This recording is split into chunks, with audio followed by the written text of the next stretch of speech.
ఈరోజు వాళ్ళు ఉన్నారా? तर देवाचा संबंधमध्ये काही जण आज तुटून गेलेत, काही जण देवाला विसरून गेलेत. लोक దేవుని ఆరాధన చేసేవారే, देवाला ते प्रार्थना करणार होते, దేవుని యొక్క వాక్యాన్ని ధ్యానించేవారే, देवाचं वचन ते ऐकणार होते, మందిరంలో చక్కని పాటలు పాడేవారే, देवाच्या मंदिरामध्ये ते चांगले गाणे म्हणणार होते, చక్కని ఆరాధన చేసేవారే, चांगला आराधना करणार होते, మందిరాలకు కంటిన్యూగా వచ్చేవారే.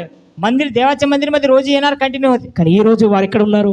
आज या दिवसामध्ये काही जण नाहीत, ఈ రోజు వారు ఎక్కడ ఉన్నారు? आज नाहीत येत. తిరిగి వారు లోకములో కలిసిపోయారు. या एका जगामध्ये ते मिसळून गेले. హల్లెలూయా, हालेलुया, హల్లెలూయా. हालेलुया. మనకున్న అవకాశం మాట, ते आपल्याला एक दिलेला अवकाश काय, మనకిచ్చిన ఏవైతే వరాలు మన దగ్గర ఉన్నాయో వాటిని మనం దేవుని కొరకు మనం పని చేయాలి. हालेलुया. आपल्यापाशी आपणाला देवाने एक वर दिलंय, त्या एक देवाच्या वराला आपण उपयोग करून घेऊ. ఆరాధన చేసే వారు ఉన్నారనుకో, ఆరాధన చేయడానికి సిద్ధంగా మనం ఉండాలి. आपल्याला आराधना करायची आपल्याला एक संबंध असा, आराधना करा. పాటలు పాడే వరం ఉందంటే పాటల కొరకు అయ్యా నేను పాట